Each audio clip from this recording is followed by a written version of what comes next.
Hello and welcome to a camping van and caravan special. Today I'm doing over this number 34B Volkswagen Caravette, which if it had silver plastic wheels could fetch up to $1,500. I'm also doing over this number 23D trailer caravan. This should have a yellow body, and if it had grey plastic wheels, this also would be worth $1,500. So there's some serious money here if you've got one in good condition. So looking at the base of this, you can see it's the number 34, as I said before. It's a bit scratched up. The paintwork's average, to say the least. You can see the base and the seats and table are cast in one on this model. On this one, the moon roof or sunroof, whatever you call it, is cracked. So I think I'll buy a replacement part for that, and it needs repainting. As for this trailer, it's completely the wrong colour. This was sent to me in a box by somebody who painted all of their models orange, and I must look up their name. The roof comes off and the interior is able to be removed. So a lot of these you may find without the interior and without the roof. Underneath you can see this is the original colour as to what it should be. It's this lovely pink. Someone here, probably the previous owner, has engraved their initials on it, JE. To begin with, I'm going to remove the wheels and axles. Standard procedure for me, I just take this lip off the end of the axle using a Dremel and a rotary sanding tool, like that. And on this model you can't take the wheels off unless you remove the axle first, which is a first for me, I think. So that's one set of wheels removed. Now for the second pair. Now for the Caravette. There's no rivets or screws holding this base on. It's simply tabs in slots. So all I have to do here is flex the body with this screwdriver and try to lever that tab out of the rear slot.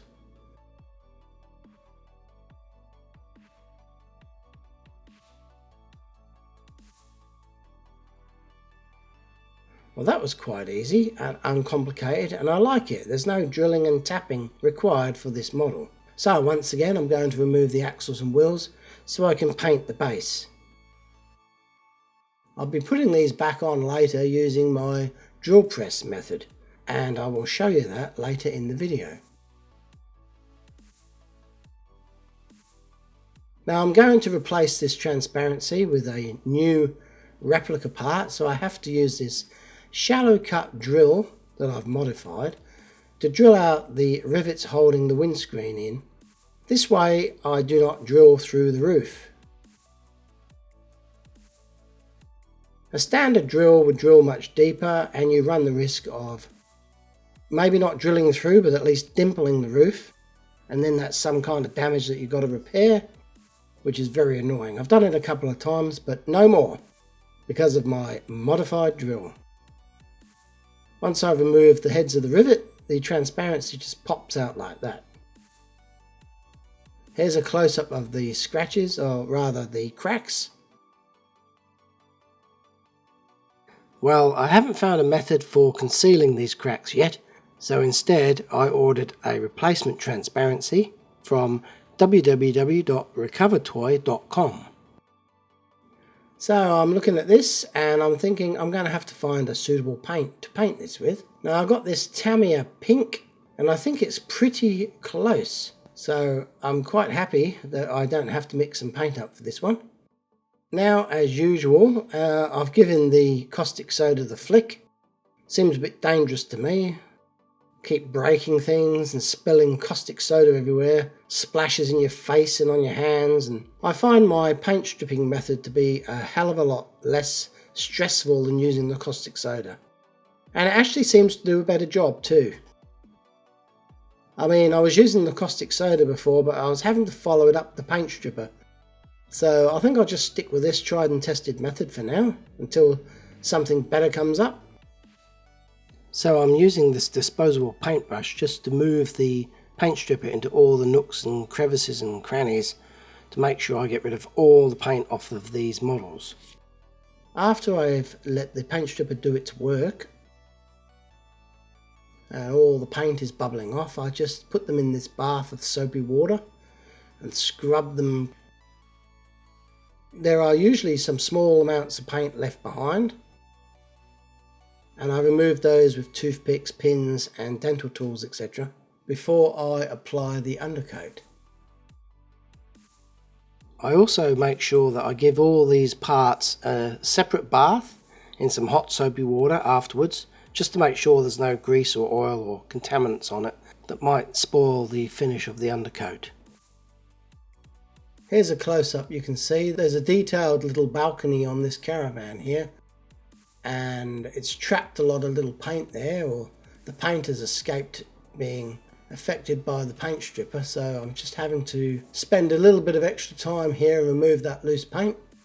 If you don't pay attention and you leave some of these little chips in place, when you apply the top coat you can actually see them quite noticeably.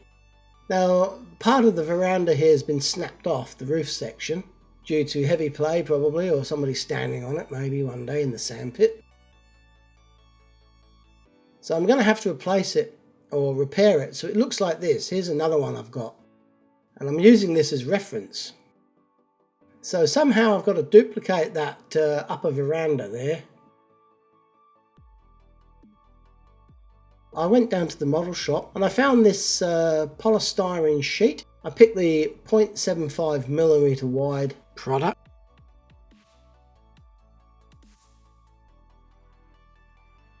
Now this material is surprisingly rigid considering it's so thin. So I'm going to use this material to try and make a reproduction roof balcony. So let's see how well I do. So I've just marked the width of the veranda, and I'm cutting this polystyrene sheet with a Stanley knife there. And I'm going to fold this precisely to try and match the dimensions of the original veranda.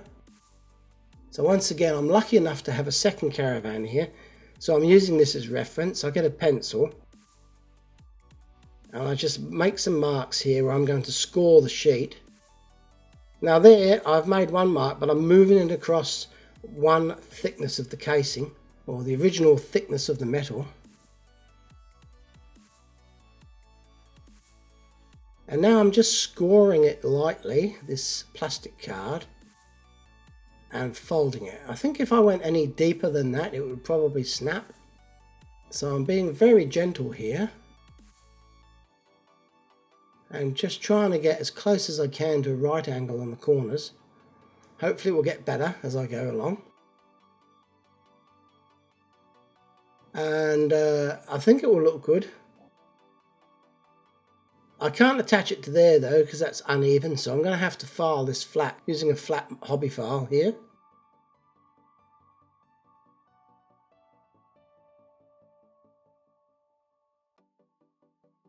I do both sides the same.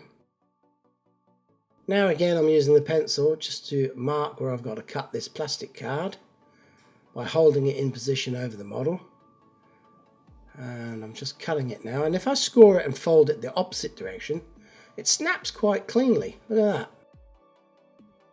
So if you fold it towards the cut it doesn't snap. If you fold it away from the cut it does. So useful to know if you're using this material how it reacts. Okay, now I'm going to glue this into position. I'm going to be using some Star Bond super glue, and if you want some of this there's a link in my description you can use to go buy some. It's really good stuff and you get it in these huge bottles. Like so often I've bought stuff from the $2 shop and now I've got a decent supply. I'm using it all the time.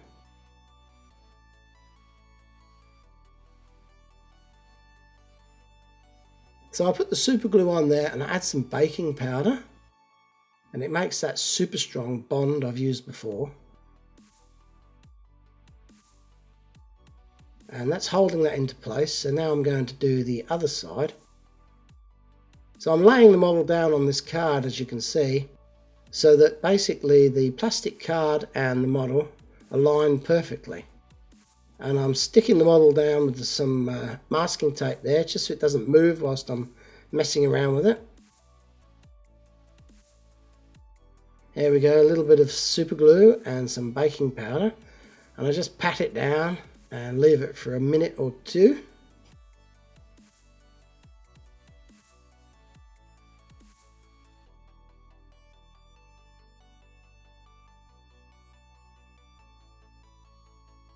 And voila, there we go. Wow, I'm really quite impressed with that already.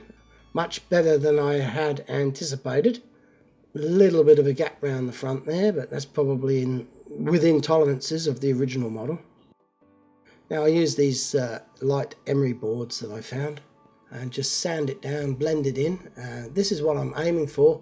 Can you see there's like a, I don't know what you call that. It's like bunting along the edge there. Well, I've got to try and replicate that. So I've got a spare little strip of card I've cut to size, and I've marked it up with the intervals of each flap, or whatever you call them.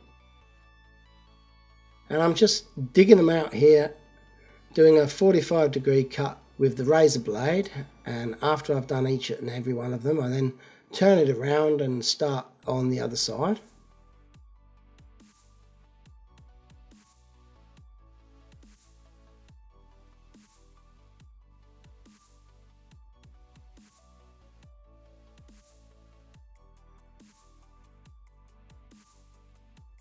And once I've done them all, I just use some tweezers to prise those little wedges out.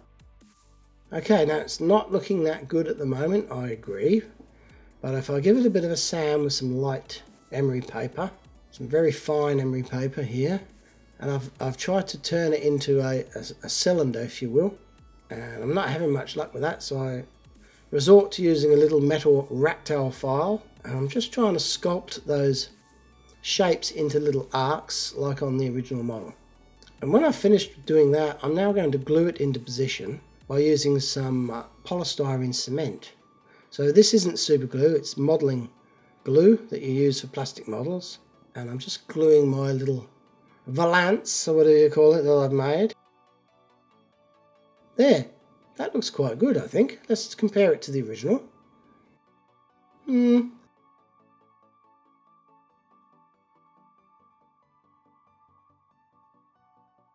So now I just have to finish it off by filling in the sides with two smaller, similar type pieces of card, glue them in again with the polystyrene cement. This was a bit fiddly. I'm trying to get that web in the corner there to make it look like the original. It's also a bit of extra bracing for it too, because it overlaps on the metal skin. Now moving on to the Caravette. I'm giving it an undercoat of the Tamiya Fine Primer. I think it's grey this time round. And it really shows up those details on the casting. And I've also got this universal primer because I ran out of the Tamiya primer. So I'm resorting to an old favourite of mine that I had kicking around. No time to duck out to the shops just yet. I'm on a time schedule here. So I'll just give the interior and base a light coat of the undercoat and also the roof here. So I'm going to be painting this white. I did clean it, I bleached it, scrubbed it, didn't come up perfect, so I'm going to paint it. Here's some replacement replica parts I got again from www.recovertoy.com, and these ones are particularly good. As for the tyres, I give them a bit of black wash, the Tamiya gloss black and some thinners. And I wasn't happy with the join of my homemade part to the original model, so I'm just put a little bit of filler on there and also a little bit on the door there because there was a dent in the door. And I'm going to sand those back and paint it. And I'm going to paint it this yellow, which I made predominantly with white. And then I added some of this X8 lemon. And it wasn't quite right, so I added a little bit of lime green, and in the end I actually put a couple of drops of X4 blue in. And then I was happy with the colour. I felt it matched the original quite exactly. Now look at this beautiful Volkswagen van that Matchbox have made. It is beautifully detailed, very crisp. This is 50 years old or more, and it looks fantastic. I can't wait to get this painted. And this is the interior. Unusually on this model, the base and the tables and chairs are all one piece. Now here's a close-up of the interior of the Caravan. It's interesting that there's no bed in this Caravan, so I'm not too sure what's going on there, unless these sofas fold down. Now I'm trying to colour match the paint because actually today I'm doing more than one Caravan, and the other Caravan I'm doing has not got an interior in it. So I'm going to try and 3D print an interior and then paint it to match this one.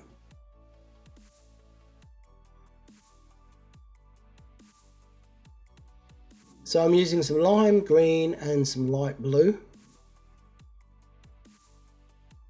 and white to make this sort of peppermint green, I suppose you could call it, or mint green. Now here I'm using SketchUp to design the interior, and I've taken some accurate measurements from the original interior that I had, and I've tried to duplicate them here on the computer. And this is my Flash printer program, or Flash Forge printer program that it came with, and I've imported the design I made, and I'm now going to try and print it out and just show you what it looks like. Now each one of these prints takes 28 minutes, so I've sped it up because otherwise this video would be the most boring video to watch.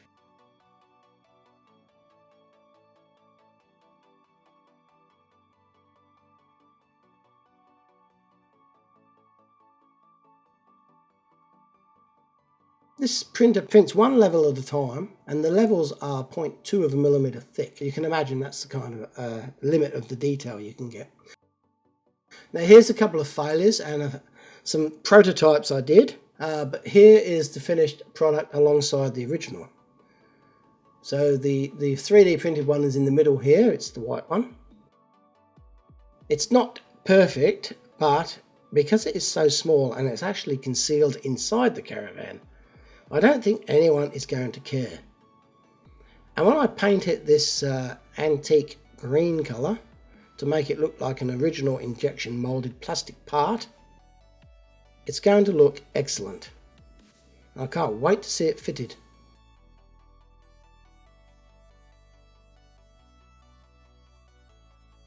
Now I'm going to paint the interior, which is this beautiful dark gloss green. I'm using enamel paint for this. Revel number 61, and this is my BP green, I call it, because I use this colour in all of my petrol tankers that I do, that are BP branded. And this yellow is the yellow I've mixed up for the Caravan. And hopefully it'll hide the join where I've fitted my homemade part on. Now the Volkswagen Caravette, the 34B, I'm painting it with this lime green colour straight out of the can. It may not be exact, but it is reminiscent of this era and looks quite good. I love the colour actually on this model. It sort of exudes age, if you will. And here's the doors that I've done, the replacement part doors that I bought. And here's the lids for some Caravans that I'm doing. The roofs, I've sprayed them white, gloss white.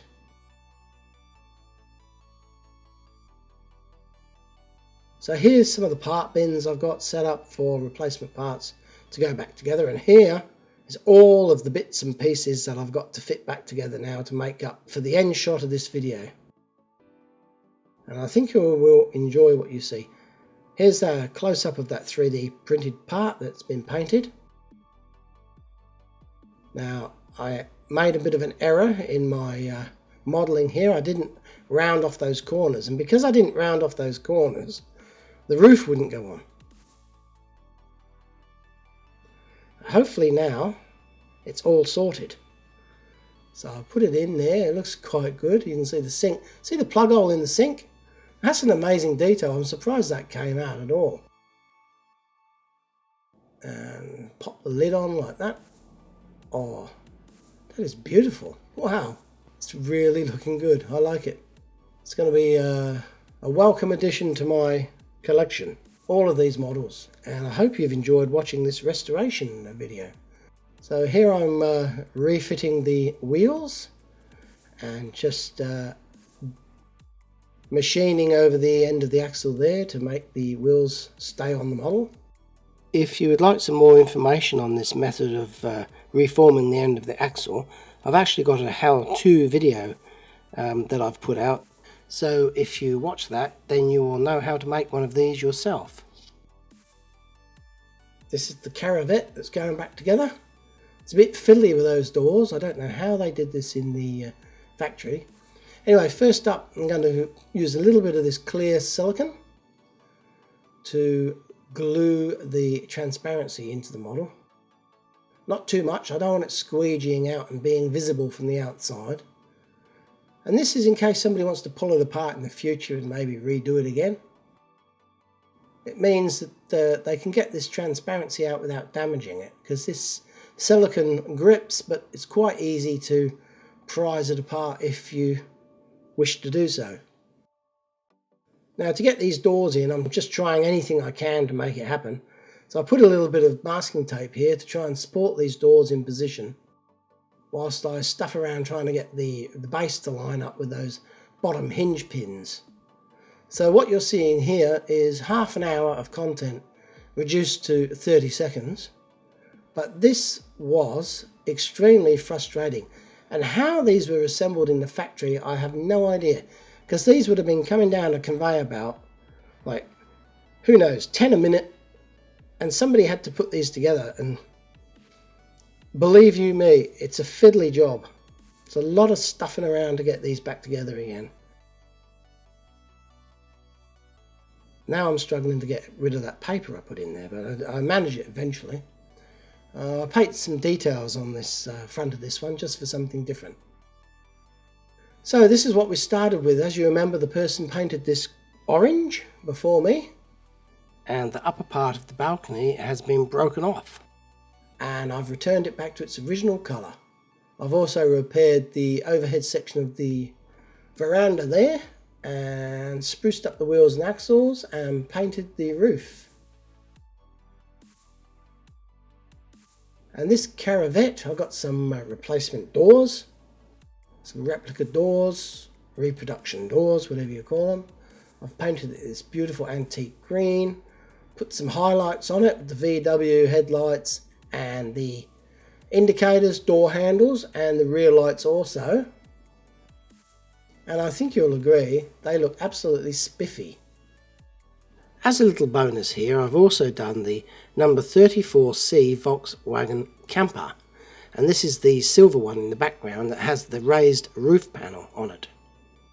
These guys have decided to go bush for the weekend. They've driven out of town and have found a secluded spot to set up camp. They're looking forward to having a barbecue and playing some bush camp games, such as hide the sausage and who can drink the most beer. And here we see the Caravans. They look quite at home, nestled here in the local caravan park.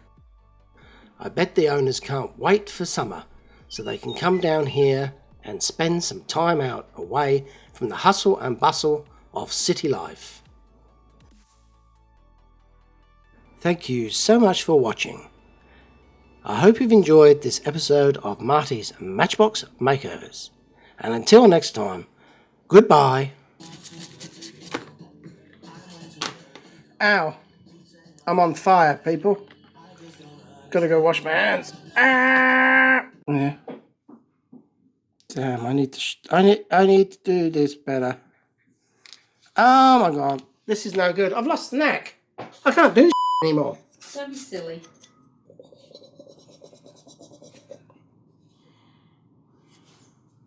Oh, Marty, there's a bit of a gap there at the front. Look how fiddly this thing. How do they do this in the factory? I've got no idea.